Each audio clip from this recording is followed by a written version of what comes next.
মৃত্যুর কথা শুনতে শুনতে না, দাফন করতে করতে, জানাজা পড়তে পড়তে, মৃত্যুর খবর শুনতে শুনতে আমরা অভ্যস্ত, ঠিক না? বেশিরভাগ ওই লোকই হবে এইখানে, বেশিরভাগ হবে যাদের দাদা পরদাদা নাই, ঠিক না? হয়তো বাবা আছে, মা আছে, কিন্তু দাদা নাই, ঠিক না? আচ্ছা, দাদাও রইল, পরদাদা নাই, ঠিক না? তো মৃত্যুর খবর শুনতে শুনতে, জানাজা পড়তে পড়তে, দাফন করতে করতে আমরা অভ্যস্ত, ঠিক না? আর এটাই তো চির সত্য, একদিন আমাদেরও মরতে হবে, ঠিক না? না মরতে হবে না? একদিন আমাদেরও চলে যেতে হবে। এইখানে যে আসছে তাকে চলে যেতে হবে, থাকার সুযোগ কারো নাই,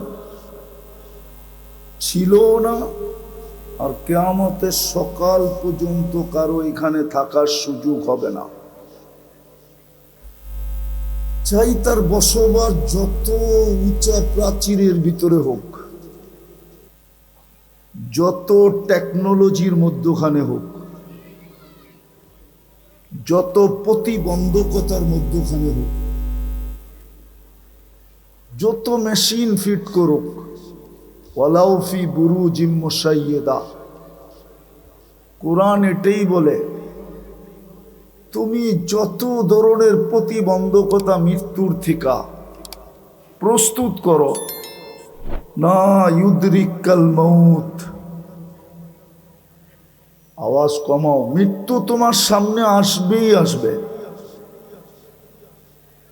বিদায় একটা প্রশ্ন জাগে যে মৃত্যু তো অবধারিত, আবার যেই কোনো সময় আসতে পারে। সুস্থ বইলা যে মৃত্যু আসবে না এমন না, মরতে কিন্তু সময় লাগে না, ঠিক না? আবার মৃত্যু আসতেও সময় লাগে না, ঠিক না?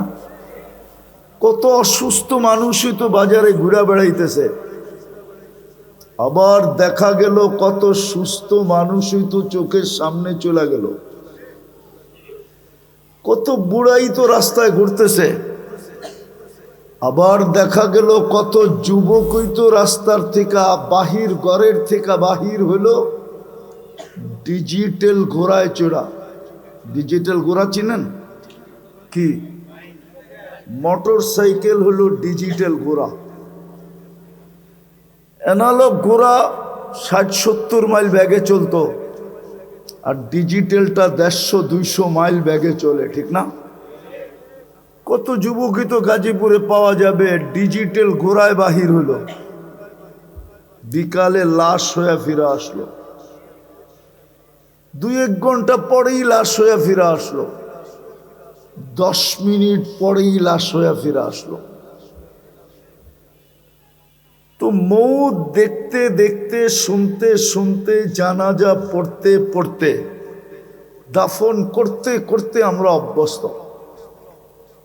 আমাদের জন্য মৃত্যু অবধারিত, এটাও সত্য। কার কখন আসবে কেউ জানে না। হতে পারে কাল সকালে এখানের কেউ সূর্য উঠা দেখবে না, হতে পারে আমিও দেখব না। সূর্য আজ কিন্তু বলতে বলতে ডুবছে, লান আউদ ফি হায়াতিকা আবাদা। হতে পারে তোমরা আর আমাকে উঠতে দেখবে না, ডুবতে তো দেখলে, কিন্তু উঠতে হয়তো তোমরা আমাকে দেখবে না। কিন্তু ছোট একটা প্রশ্ন হলো আমার, যে 24 মৃত্যুর জন্য প্রস্তুতি আমাদের কতটুকু? মৌত তো অবধারিত, কিন্তু প্রস্তুতি কতটুকু? যুবক কতটুকু প্রস্তুতি নিতেছে, নারী কতটুকু প্রস্তুতি নিতেছে? ওইখানে তো কারোরটা কারো কাছে জিজ্ঞেস করা হবে না। লা তাজিরু ওয়াজিরাতুন বিজরা উখরা। একজনের পরিচয় দিয়ে তো আরেকজনের চলবে না।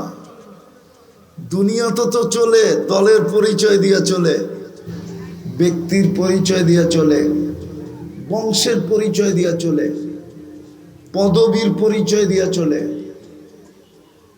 পেশার পরিচয় দিয়া চলে। এইখানে বেশিরভাগ মানুষেরই পেশার কার্ড হবে লোকে। চাকরিজীবী যারা, প্রত্যেক গার্মেন্টসের আলাদা আলাদা কার্ড থাকে, ঠিক না? কবরে তো কোনো পরিচয় দিয়ে চলবে না। যদি চলতো তাহলে আবু তালেবেরই চলতো।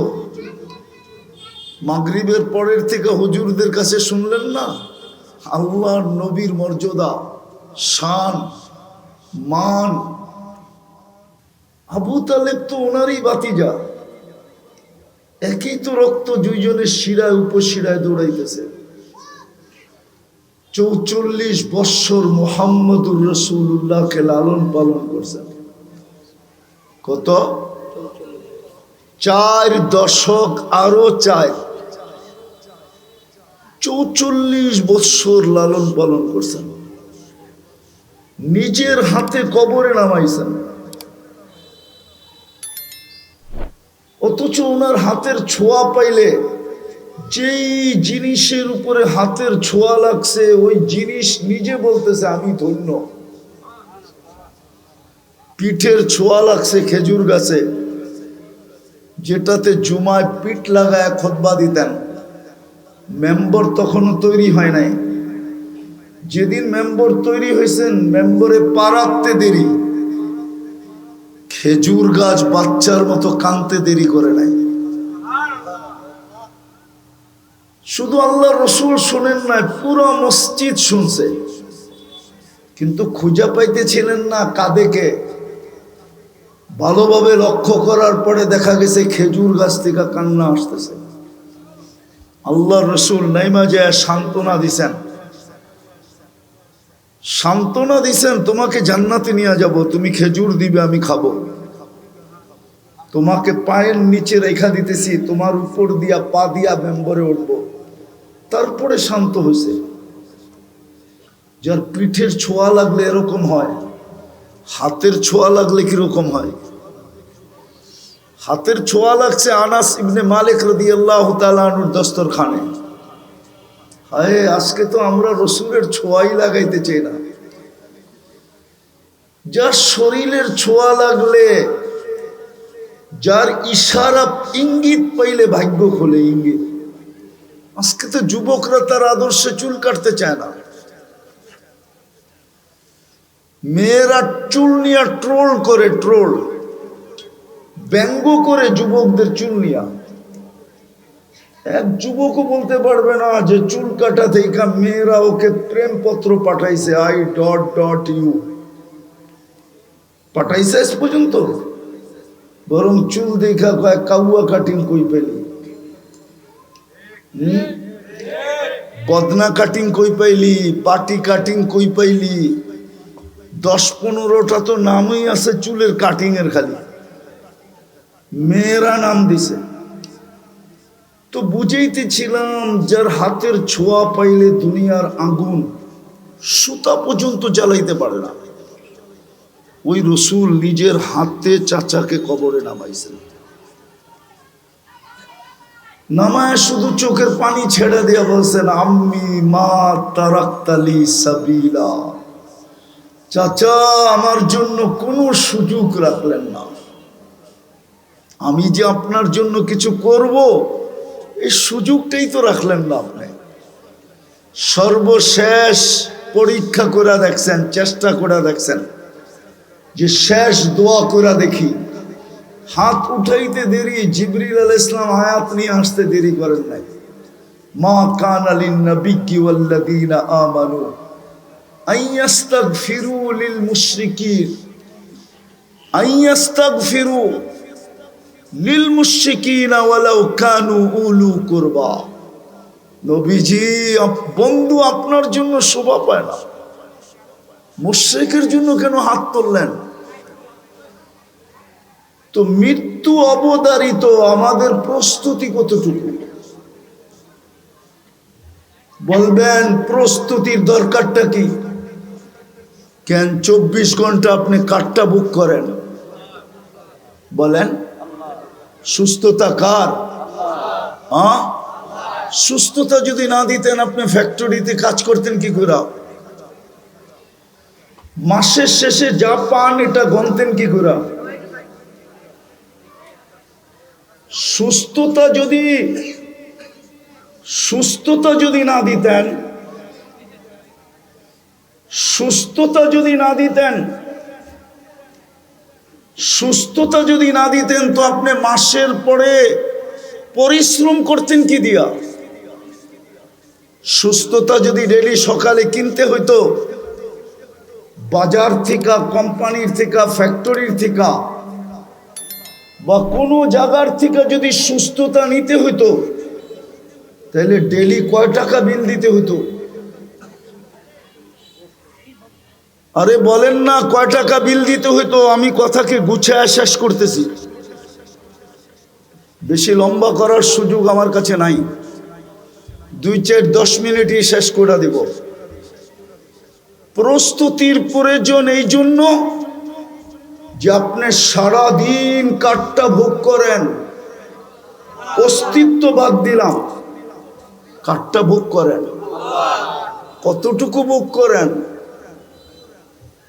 পানির দামে যদি অক্সিজেন কিনতে হইতো না 1 লিটার 35 টাকা, তাইলে ডেলি 16,500 টাকা অক্সিজেনের বিল দিতে হতো।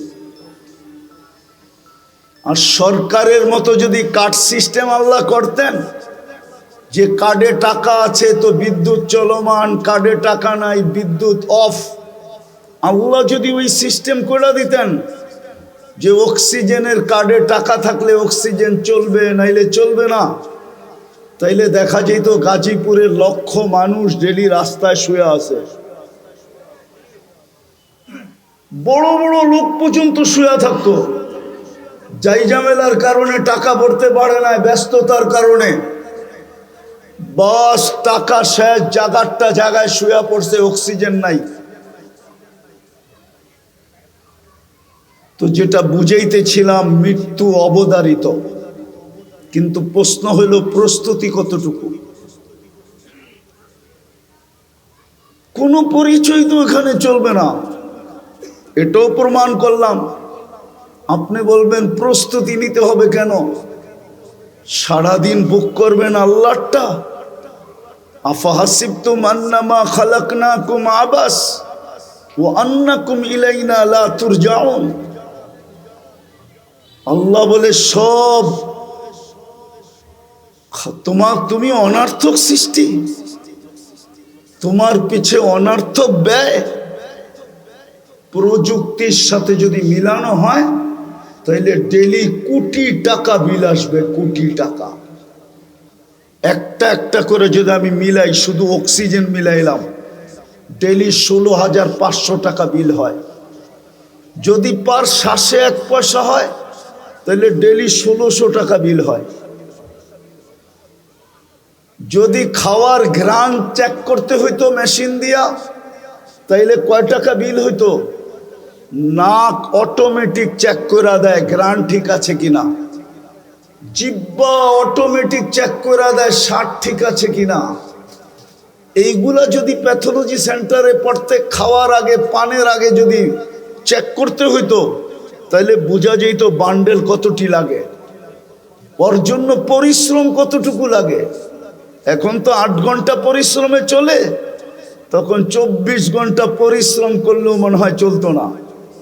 বিল তো ভরতে হবে, নাইলে তো জায়গা আল্লাহ খাড়া করায় দিবে, জায়গায় অফ করায় দিবে। আল্লাহ অফ করাইতে পারে যে 1 ফোঁটা পানির থেকে মানুষ বানাইতে পারে। পাওয়ার পরেও যদি নাকি পাওয়ার পরে মানুষ যদিও নাকি অকৃতজ্ঞ হয়ে যায়, মানুষের স্বভাব পাওয়ার পরে অকৃতজ্ঞ হয়ে যায়। কোরআনও বলে কুতিলাল ইনসানু মা আকফারা, মানুষ পাওয়ার পরে অকৃতজ্ঞ হলি কি করা? মানুষ পাওয়ার পরে অকৃতজ্ঞ হয়ে যায়। পাওয়ার আগে খুব আল্লাহ আল্লাহ করে, পাইতে দেরি আল্লাহ বলতে দেরি করে না, ঠিক না? জাগার উপরে পোল্ট্রি বুঝেন, আবার পোল্ট্রি মুরগি বুঝেন না। ডাকায়া শব্দ জাগার উপরে কাল্টি, জাগার উপরে পোল্ট্রি মারে। বিদায় চলে যাব, প্রস্তুতি কতটুকু? সারাদিন বুক করি আল্লাহটা। প্রস্তুতি নেওয়ার জন্যই আপনাকে মুসলমানের ঘরে জন্ম। মুসলমানের ঘরে নিজের ইচ্ছায় আসেন নাই, বেনিফিট একদিন বুঝে আসবে। মুসলমানের ঘরে জন্ম নেওয়া, শুধু জন্ম নেওয়ার বেনিফিট আজকে বুঝে আসবে না, কিন্তু একদিন বুঝে আসবে মুসলমানের ঘরে জন্ম নেওয়ার বেনিফিট কি। এই জন্যই উম্মতে মুহাম্মাদি কম পরিশ্রম, কম সময়, কম পরিশ্রমে কম সময়ে আপনি যেন প্রস্তুতি নিতে পারেন। এই জন্যই শ্রেণী ভেদ। গরিবের জন্য প্রস্তুতি যেইভাবে, ধনীর জন্য প্রস্তুতি এইভাবে না। নারীর জন্য প্রস্তুতি যেইভাবে, পুরুষের জন্য প্রস্তুতি ওইভাবে না। যুবকের জন্য প্রস্তুতি যেইভাবে, বৃদ্ধের জন্য প্রস্তুতি এইভাবে না। সবলের জন্য প্রস্তুতি যেইভাবে, দুর্বলের জন্য প্রস্তুতি এইভাবে না। সুস্থ ব্যক্তির জন্য প্রস্তুতি যেইভাবে, অসুস্থ ব্যক্তির জন্য প্রস্তুতি ওইভাবে না। সব বিভক্ত করে দিয়েছেন, বিভক্ত। সহজ, কম সময়, পরিশ্রম কম, সময়ও অল্প, কিন্তু প্রস্তুতি সারা জীবনেরটা এক রাত্রে যথেষ্ট। কয় রাত্রে? হ্যাঁ, আমি দেখাইতেছি লাইলাতুল কদর এক রাত্র, শুধু 12 ঘন্টার হোক আর 13 ঘন্টার হোক আর 14 ঘন্টার হোক, এক রাত্রে 83 বৎসরের প্রস্তুতি নেওয়া যায়। কত বৎসরের? এক রাত্রে 83 বৎসরেরটা নেওয়া যায়। এই উম্মত যদি চোখের পানি একটু ঝরায়া, একটু না, ঝরানোর দরকার নাই, এই উম্মত যদি চোখের কোনায় মাছির মাথার সমান পানি উদিত করে হাত উঠাইতে পারে, তো জিন্দেগির গুনাহ মাফ, জাহান্নাম এই চক্ষুর জন্য হারাম। জিজ্ঞেস করেন ওলামাদেরকে। পরিশ্রম কম, সময়ও অল্প। হ্যাঁ, মালিকরা পুরা খাটায়ও পুরা দেয় না, ঠিক না? কি বোঝেন নাই মনে হয়? পুরা খাটায়ও পুরা দেয় না। আল্লাহ তো 60 বৎসর খাটাবে না। 60 বৎসরের থেকে তো প্রথম 15 বৎসর এমনি মাপ। প্রাপ্ত বয়স্ক হওয়া পর্যন্ত নিষ্পাপের খাতায় মাপ, নিষ্পাপের খাতায় লেখা।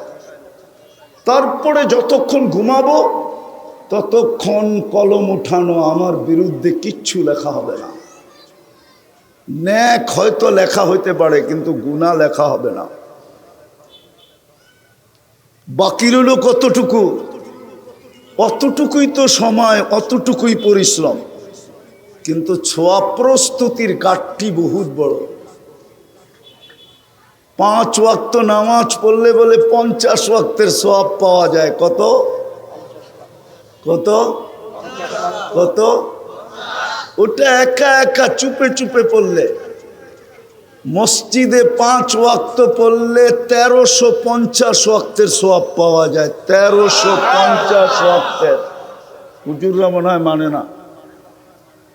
জামাতের নামাজ একা একই নামাজের চেয়ে 27 গুণ বেশি।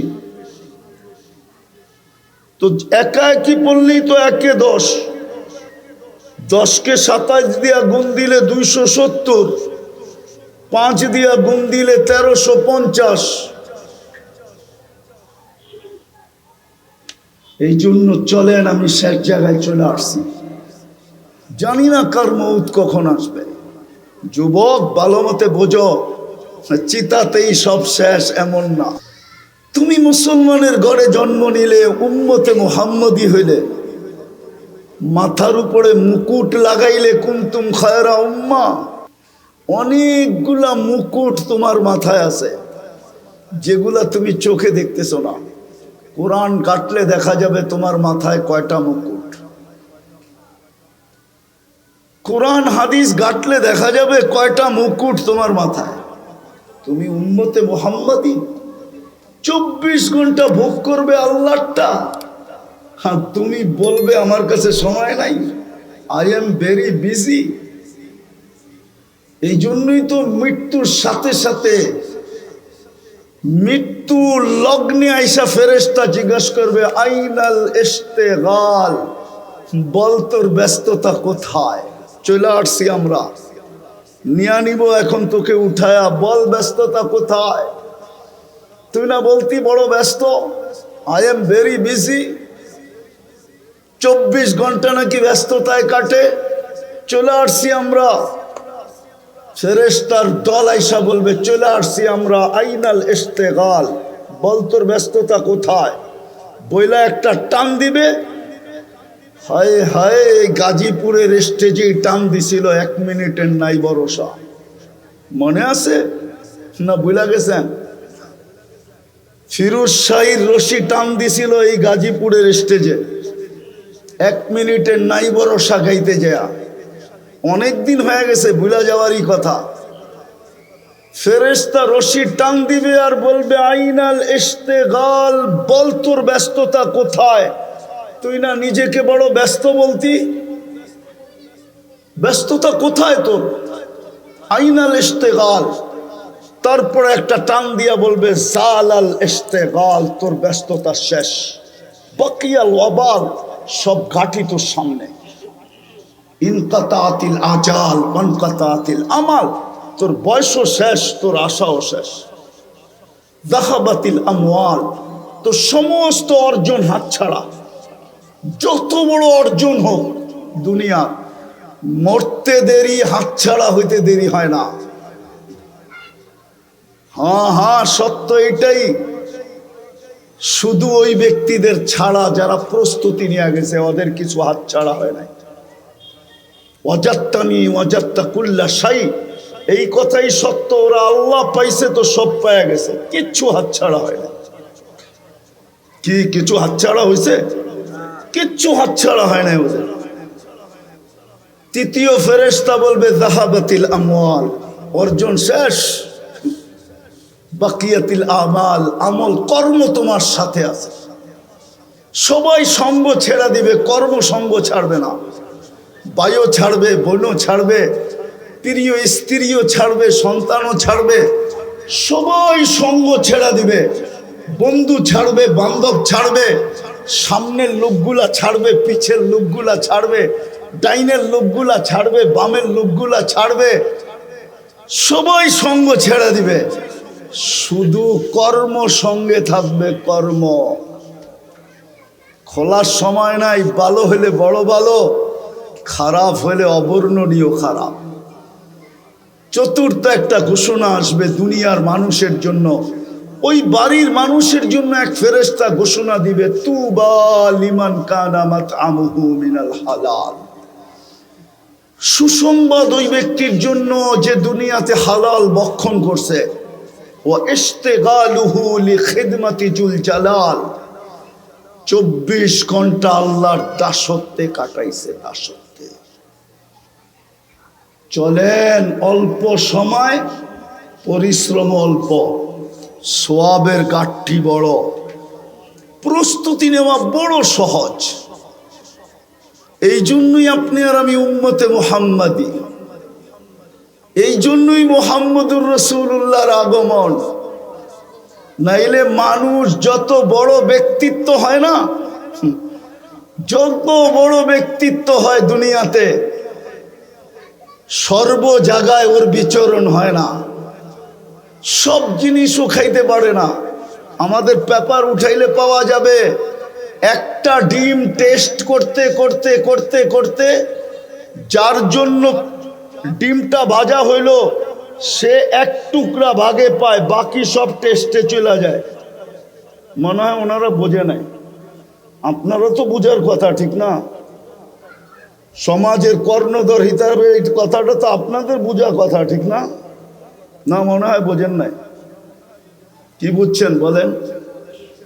রাষ্ট্রপতির জন্য ডিম বাজলে চেক করতে করতে করতে করতে ওনার বাগে এক টুকরা পড়ে, মাঝে মাঝে পড়েও না, সরায়া দেয়, এটা আপনার যোগ্য না।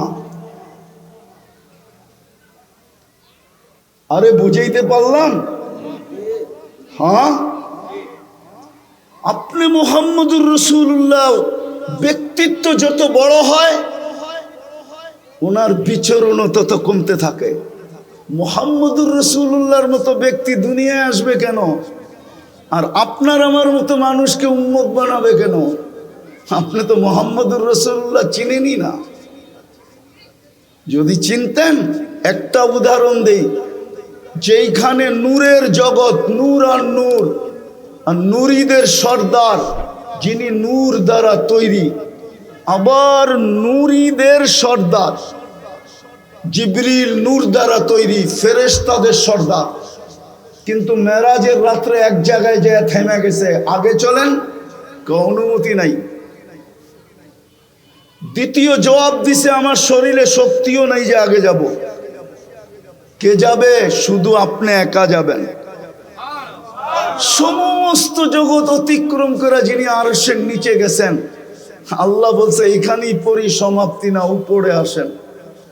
যিনি আরশের উপরে গেছেন বলছে এইখানেই শেষ না, কাবা কাউসাইন, কাবা কাউসাইন, কাবা কাউসাইন, কাবা কাউসাইন, কাছে হইতে হইতে হইতে কাবা কাউসাইনিয়া আদনা সুম্মা দানা ফাতাদাল্লা ফাআওহা ইলা আবদিহি মা আওহা।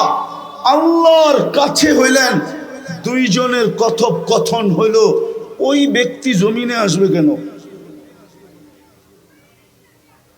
দুনিয়ার কোন পদস্থ মানুষ কোন জায়গায় যাওয়ার আগে 1 মাস আগের থেকে চলতে থাকে যে আসলে এখানে যাওয়া উপযোগী হবে কিনা, ঠিক হবে কিনা, কোনো সমস্যা হবে কিনা, কোনো সমস্যা হবে কিনা, কোনো বিপদ আপদ হবে কিনা, কোনো হামলা সামলা হবে কিনা,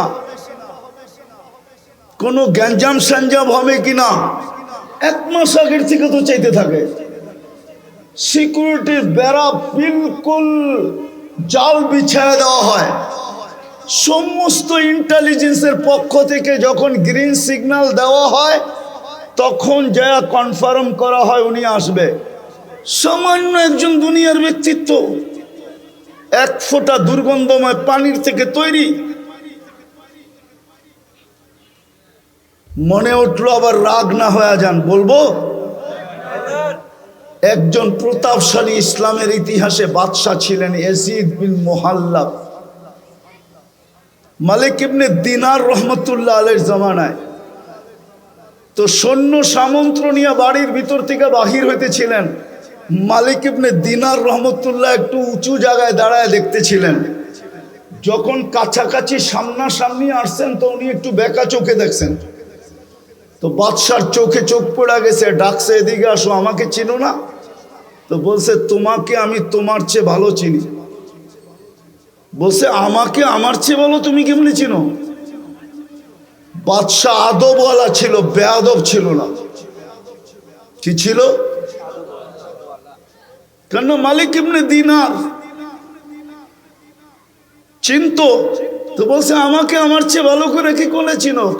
আমা কান আউয়ালুকা নুতফা, তুমি বীর্যের থেকে তৈরি না? বলছে বালা, অবশ্যই। বলছে আখিরুকা জিফা, তুমি মরে গেলে ফুলন্ত ফাটত একটা লাশ হবে, সত্য তো? বলছে এটাও সত্য। বালা। বলছে তারপরে বাইনাহুমা তাহমিলু কাদিরা, তোর আর আমার পেটের ভিতরে পেশাব পায়খানা ছাড়া আর কিছু তো নাই। মধ্যখানে তুই আর আমি একটা পেশাব পায়খানা টুকরি,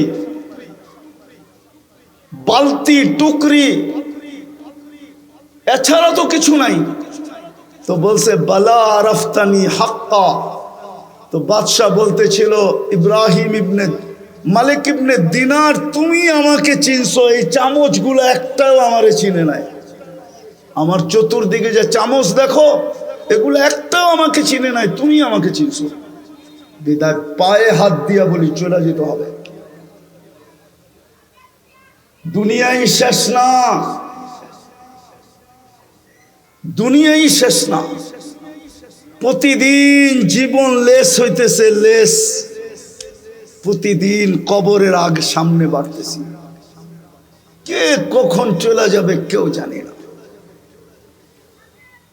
24 ঘন্টা সেবার বিনিময়ে প্রস্তুতি নিয়ে যেতে হবে। আজকে দেখতেছি সেবা বিনিময়, কালকে জিজ্ঞাসা করবে লাতুস আলুন আনিন নাঈম। শিক্ষিত সমাজে একটা প্রশ্ন করি, যদিও কোরআন বলছে ওয়াইন তাউদ্দু নি'মাতাল্লাহ, আমার একটা নেয়ামত গয়না শেষ করতে পারবি না, একটা। আপনি বলবেন একটা আবার গয়না শেষ করতে পারবো না মানি? দৃষ্টি শক্তি একটা নেয়ামত, কয়টা নেয়ামত? হ্যাঁ, এইখানে কেউ বলুক এই পর্যন্ত কতবার দেখছে, বইলা দেখ পারবেন বলতে? হুজুর কতবার দেখছেন? হ্যাঁ, কত জিনিস দেখছেন? বলো যুবক কতবার দেখছো? এক দৃষ্টিতে তো 26 কোটি ক্যামেরা দিয়ে দেখো, দুই চোখে 26 কোটি ক্যামেরা, 26 কোটি ক্যামেরা। দুই চোখ দিয়ে যখন দেখি 26 কোটি ক্যামেরা ব্যবহার হয়। কতবার দেখছো এই পর্যন্ত? লাতুসআলুন্না আনিন নাঈম মিলায় কিন্তু দিতে হবে। বধিরত্ব, অন্ধত্ব দুনিয়ায় আছে, দুনিয়া অনেক উন্নত টেকনোলজিতে মানি আমি। সারা দুনিয়া ঘুরে বেড়াই তো, টেকনোলজি আমি চিনি, এমন না যে টেকনোলজি চিনি না। কিন্তু অন্ধত্ব দূর করার মতো টেকনোলজি এখনো বিজ্ঞানের হাতে আসে নাই। বধিরত্ব দূর করার মতো টেকনোলজি এখনো বিজ্ঞানের হাতে আসে নাই। বোবাত্ব দূর করার মতো টেকনোলজি এখনো বিজ্ঞানের হাতে আসে নাই। কিয়ামতের সকাল পর্যন্ত আসবে না, এটাই সত্য। বিদায় তিনটাই দেখাইলাম, হিসাব যদি তিনটার মিলাইতে হয় পানিরটা বাদেই দিলাম। কয় ফোঁটা এই পর্যন্ত পান করছো যুবক? কয় ফোঁটা দিয়ে এই পর্যন্ত গোসল করছো বলো? পানি একটা নেয়ামত, কতটুকু পান করছো এই পর্যন্ত বলো? দাঁড় করায় দিবে। সত্য এটাই। চলো আমরা সবাই মিলে তওবা করি। সলিউশন একটা আছে, যদি বারবার সরি বলতে পারি। আমার সমাজে তো সরি বলার মতো প্রচলন নাই। আমার এক রিলেটিভ আছে, আয়ারল্যান্ডে থাকে, বাচ্চাগুলা বেশি বড় হয় নাই, 2 বছর আগেই মনে হয় দেশে আসছিল। তো বাচ্চাগুলাকে জিজ্ঞাসা করতেছিলাম এই দেশে থাকবে না? বলছে না। বলে কেন? বলছে 2 কারণে। তো জিজ্ঞাসা করলাম 2টা কারণ কি? কয় তোমরা সরি বলো না,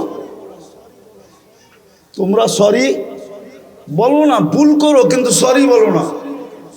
আর দ্বিতীয় হলো তোমরা সবাই দমকায়া কথা বলো। আমাদের সমাজে দেখেন বাপ সন্তানকে দমকায়া অর্ডার দেয়, যা করায় ইজ্জতের সাথে বলে না, সম্মানের সাথে বলে না। বড় ছোটদেরকে দমকায় অর্ডার দেয়, শালীনতার সাথে বলে না। ছোট ছেলে, ছোট, আয়ারল্যান্ডে থাকে। আমি তো মনে করতেছিলাম যে তোর পাও ধুয়ে আমার পানি খাওয়া দরকার। সত্যই তো বলছো, আমার সমাজের কেউ সরি বলে না, সবাই ধমকায় কথা বলে, সবাই প্রভাব খাটাইতে চায়। আসেন তওবা করি, ডেলি আল্লাহকে সরি বলি। সরি, সরির নামই ইস্তেগফার, সরির নামই তওবা। পারবেন? কে কে পারবেন দেখি? পাক্কা? তাইলে বলে দেন আল্লাহ অতীত থেকে তওবা করলাম। আর একটা কাজ করে, এর চেয়ে বড় অপরাধ কিচ্ছু না। এটা দুনিয়া আমার সাথে একমত হবে। 4টা 24 ঘন্টা ভোগ করি, যিনি আমাকে অস্তিত্ব দিল। হায়াত মৌত যার মুঠায়, রাখে আল্লাহ, মারে কে? মারে আল্লাহ, রাখে কে? ওই আল্লাহ ডেলি 5 বার ডাকে। কয়বার? শুধু আল্লাহ ডাকে না, 99টা পদের মালিক ডাকে, শুধু আল্লাহ ডাকে না। রহমান ডাকে, রহিম ডাকে, মালিক ডাকে, কুদ্দুস ডাকে, সালাম ডাকে, মুমিন ডাকে, মুহাইমিন ডাকে, আজিজ ডাকে, জব্বার ডাকে, মুতাকাব্বিরুল খালিকুল বারিউল মুসাব্বিরুল গফফারুল কহ্হারুল ওয়াহ্হাবুর রাজ্জাকুল ফাত্তাহুল আলিমুল কাবিদুল বাসিতুল খাফিদুল রাফিউল মুইজ্জুল মুতিল্লুস সামিউল বাসিরুল হাকামুল আদলুল লতীফুল খবীরুল হালিমুল আযীমুল গফুরুল শাকুরুল আলিয়ুল কবীরুল হাফিজুল মুকিতুল হাসিবুল জলিলুল করিমুল রকিবুল মুজিবুল ওয়াসি আল হাকিমুল ওয়াদুদুল মজিদুল বাঈসুল শহীদুল হকুল ওয়াকিলুল কবিয়ুল মতিনুল ওয়ালিয়ুল হামিদুল মুসি আল মুবদি আল মুঈদ আল মুহয়ি আল মুমিত আল হাইয়্যু আল কাইয়্যুম আল ওয়াজিদ আল মাজিদ আল ওয়াহিদ আল আহাদ আল সামাদ আল কাদির আল মুক্তাদির আল মুকদ্দম আল মুআখ্খার আল আউয়াল ওয়াল আখির আল যাহির ওয়াল বাতিন আল ওয়ালি আল মুতাওয়ালি আল বাররু আল তাওয়াব আল মুনতাকিম আল আফু আল রাউফ মালিক আল মুলক যাল জালালি ওয়াল ইকরাম আল মুকসিত ওয়াল জামি ওয়াল গনি ওয়াল মুগনি আল মানি আল দার আল নাফি আল নূর